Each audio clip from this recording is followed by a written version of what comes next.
Imagine a world full of deep and rich storytelling, gods and monsters from Lovecraftian nightmares, and unparalleled challenges that only the boldest and stupidest people would ever attempt.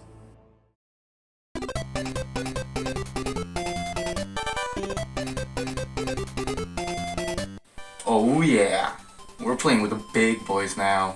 So a little personal history.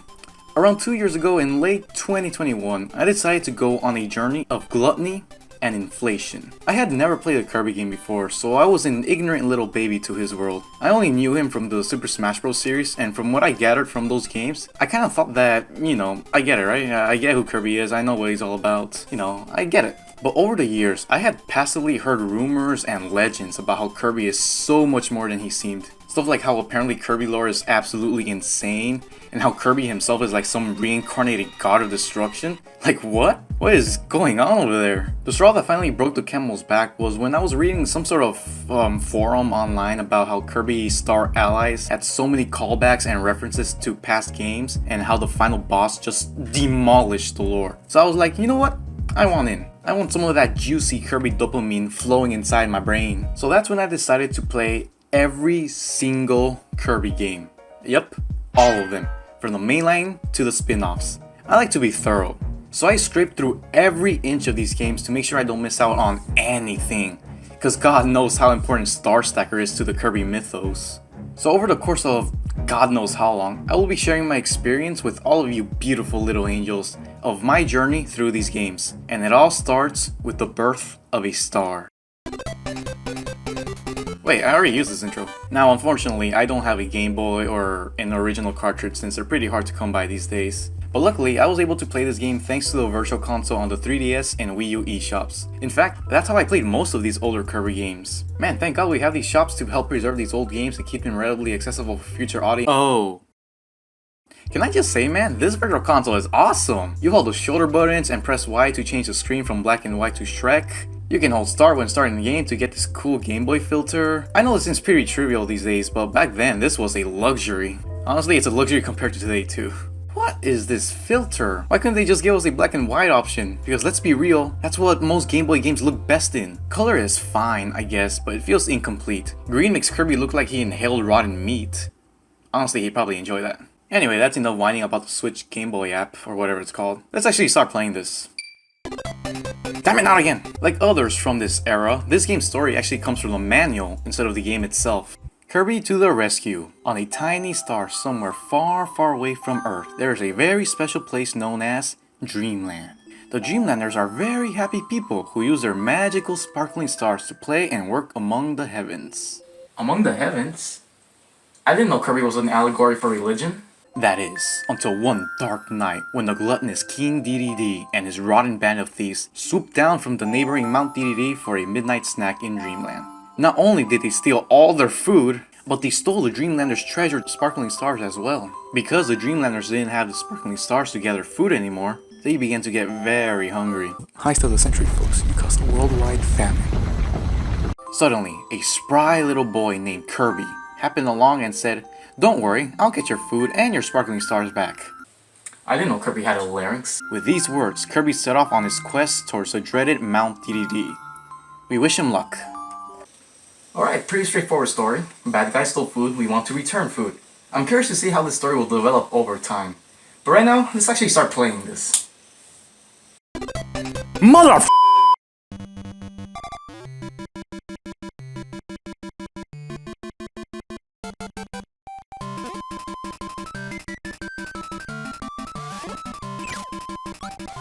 This is nice.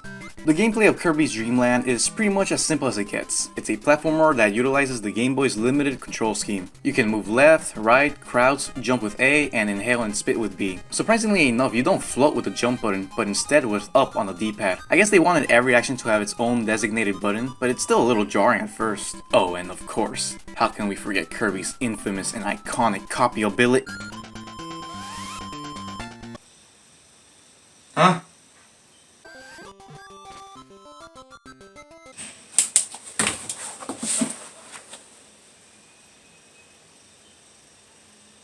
Blasphemy! Yeah, straight up. Kirby didn't come with his patented copy ability in his first game. He can only spit and swallow. That's so weird, man. It doesn't deter the game in any way since it's not designed for it, but I still find it fascinating how a character can start off without one of its most recognizable traits. It's if dollar stores decide to start their businesses by selling their products for over $1, instead of slowly increasing their prices over time thanks to inflation. Not to diverge too far from its origins though, we actually got a little bit of a prelude to copy abilities with these little items, or sorry, arsenal lying around, like the microphone, which is a screen nuke, or spicy food, which commits arson in Kirby's mouth. You also got candy, which is basically Kirby's invisible star, bomb, which is a projectile that carries through, and mint leaf that lets Kirby fly indefinitely, which you can already do, and shoot constant air pellets. You also got the healing items, arsenal, like pep brew and the ever popular Maxim tomato.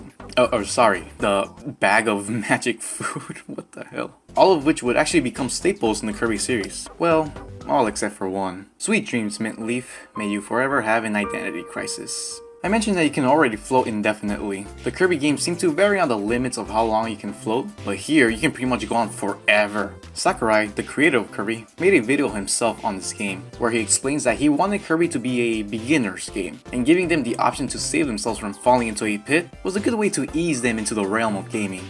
And the Game Boy screen was small enough for it to still be a little tricky to get by just floating infinitely, which is actually pretty freaking smart. But the magic word is beginner. Kirby is a beginner's game. The game is relatively really short. You can beat it in like an afternoon. It's pretty easy, and some have even gone as far to say it's a baby game. Whoa, hold up. Kirby's Dream Land may be an easy game, but there is so much more to it than any other Peppa Pig. So the structure of this game makes it so you have to traverse through 4 stages with mid-bosses and normal bosses at the end of each one that give you the missing sparkling stars before getting to the 5th stage that is essentially a boss rush before fighting King DDD himself. All of these stages, although limited by the Game Boy's hardware, still manage to be imaginative and diverse. Green sees you traversing a forest, going up through a tree, and then fighting the big man himself, Wispy Woods, a living tree. Okay, good to know Kirby hates nature. And yeah, his boss battle is piss easy, but it's the first ever Kirby boss, and I'm sure we'll probably never see him ever again. I'll bet a fourth of my liver on it. Next, we have Castle Lololo, or as I like to call it, Lol-Lol-O. And yeah, contrary to popular belief, you do indeed go through a castle with lots of rooms and doors to get lost in, complete with indoor swimming pools. You end up fighting the twins Lololo and Lalala in a pretty creative boss fight that makes you question why they bother carrying boxes so they can hurt you with just their bodies. Then we got Floaty Islands. Something you guys should know about me is that I freaking love beach levels. So already I think this is my favorite stage. Then you go through an underground cave and a pirate ship? Okay, yeah, this is my favorite level. I love pirates. Then you get blasted into the sky by a whale, and with the minty leaf, start what is by far the coolest boss in the game. You fight the sentient blimp Kabula, and it's a joy taking shots at each other and dodging their attacks, and I love it. It's just fun, man. It's just so fun. And I thought GTA 5 was the only place I could have this much fun destroying a blimp. Then you have Bubble Clouds. So fun fact, the first time I played this game, I actually decided to stop here for the day and continue tomorrow, because I didn't know how short this game was, and then I ended up beating it way quicker than I thought the next day. Anyway, you travel along the clouds, making your way up into the starry sky and through some sort of sky palace. I was half expecting to see Pit just run along through here. You end up fighting Krakow, a lightning cloud with a singular giant eyeball. Man, a giant eyeball? I'm sure we'll never see that again in this series. I'll bet a third of my liver on it. His boss is also pretty fun. You gotta learn his attacks and strike when the pattern is right. It was fun learning the pattern, it felt satisfying. And with that, we're finally at Mount DDD. I say finally, but honestly, it was just a quick jog through the woods. And like I said before, it's pretty much a boss rush. Though they do add some new, if short, little stages where you need to touch this other Kirby who's kinda just hanging out. What? What is this? It's never explained in the game, and it's never brought up ever again. Is this a metaphor for Kirby himself? Is this the dark reflection of his true self? So innocent, so peaceful. Once you touch him, the sentient spiky ball disappears. The painful adversity that blocks the way to progression. Kirby's self-centered nature only allows him through once he confronts himself. Anyway, you beat all the bosses again and finally face off against DDD in a fun little wrestling ring. This obese penguin uses a hammer, his weight, and even his own goddamn face to attack you. He also takes a page from Kirby's manual and inhales Kirby in. I love it when bosses use your own moves against you. I like to have little suck-offs with King Dedede. With your final attack, you launch him out of his own freaking castle and into the stratosphere. Who said penguins can't fly?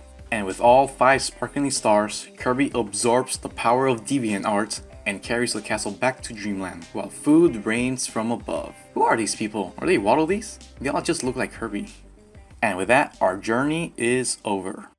Or so I thought. While King Dedede thinks about war crimes and throws a temper tantrum, you get this screen that gives you a code to start extra game, what is essentially a hard mode for this game. Now may be a good time to mention that I intend to finish every Kirby game to completion.